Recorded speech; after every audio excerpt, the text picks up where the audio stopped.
Radhe Radhe guys. Varuthini Ekadashi की हार्दिक शुभकामनाएं। आज हम आपको कुछ ऐसे विशेष उपाय बताने जा रहे हैं जिनको करने से हमें वरुथनी एकादशी के दिन भगवान विष्णु और माता लक्ष्मी की विशेष कृपा प्राप्त होती है और हमारे जीवन के समस्त दुख दर्द संकट खत्म होते हैं। चलिए अब आपको उपाय बताते हैं। हमें वरुथनी एकादशी के दिन हम जो भी भोजन स्वयं के लिए बनाते हैं उस भोजन में से 2 पूड़ी या 2 चपाती हमें गाय माता के लिए भी निकालनी चाहिए और हमें गौ माता को खाली पूरी भी नहीं खिलानी चाहिए। हमें उनके साथ मिठाई हलवा आदि जो भी चीज़ हम खुद खा रहे हैं वह गौ माता को जरूर खिलाना चाहिए। कहते हैं जो गौ माता है उनके अंदर बहुत सारे देवी देवताओं का वास होता है, इसलिए हमें वरुथनी एकादशी के दिन गौ माता को भोजन ज़रूर कराना चाहिए, फिर हमें स्वयं खाना चाहिए। और अगर हो सके तो हमें वरुथनी एकादशी के दिन गौशाला में जाना चाहिए और गौ माता को हरा चारा खिलाना चाहिए। गौ माता को हरा चारा खिलाने से गौ माता बहुत प्रसन्न होती है और गौ माता के प्रसन्न होने से माता लक्ष्मी भी बहुत प्रसन्न होती है और माता लक्ष्मी की विशेष कृपा हम पर बनी रहती है। हमें गाय माता को गुड़ भी खिलाना चाहिए।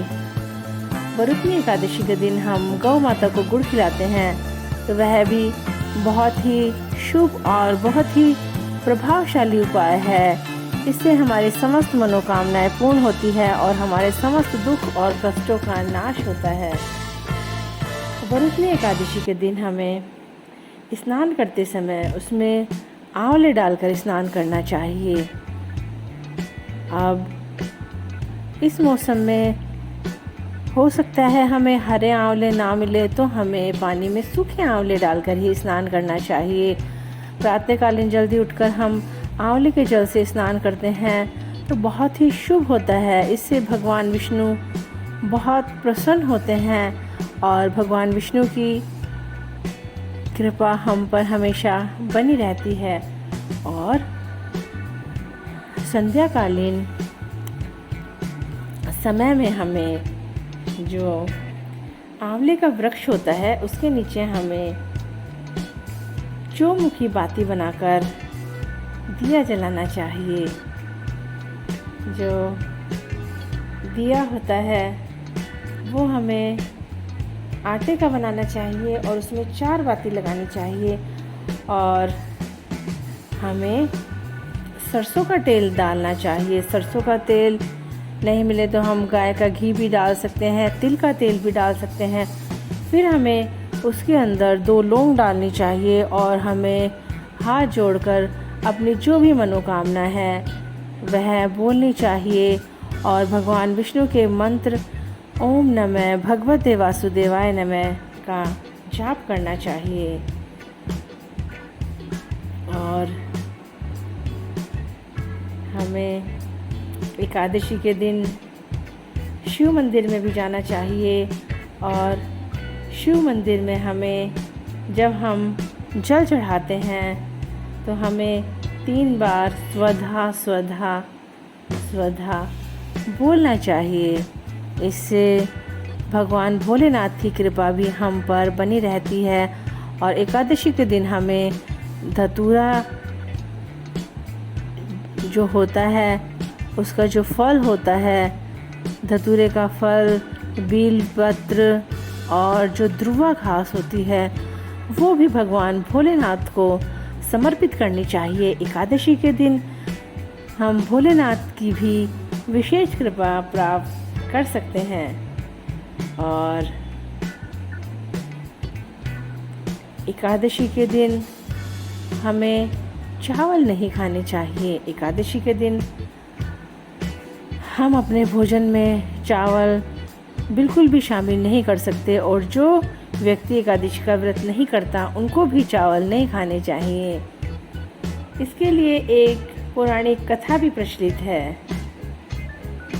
एक बार की बात है, जो एकादशी है वह पाप को नष्ट कर रही थी, और जो पाप है वो चावल के खेतों में जाकर छिप गए, और चावल ने उन्हें पनाह दे दी।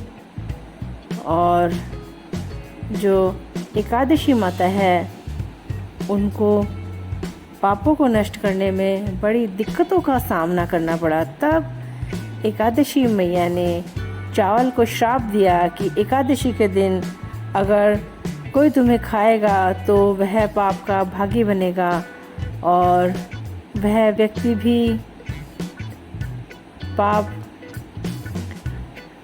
कर्म ही करेगा। इसलिए एकादशी के दिन हमें चावल नहीं खाने चाहिए। और एकादशी के दिन हमें शुद्ध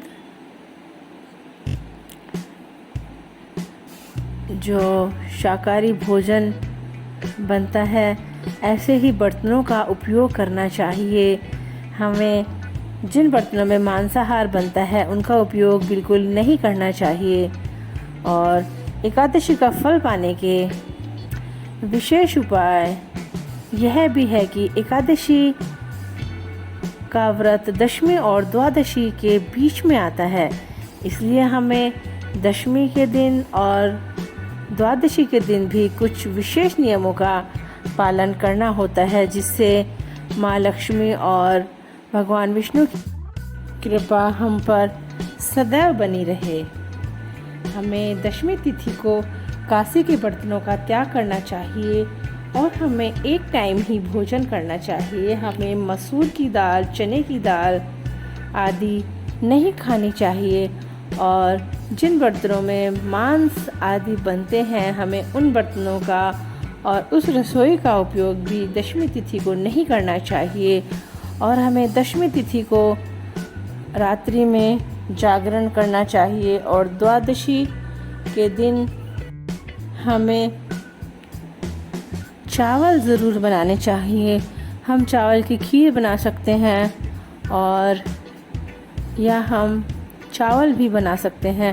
सबसे पहले हमें चावल ही खाने होते हैं, उसके पश्चात ही हमारे व्रत का पारण होता है। हमें पारण शुभ मुहूर्त देखकर करना चाहिए, तभी हमें एकादशी का पूर्ण फल मिलता है।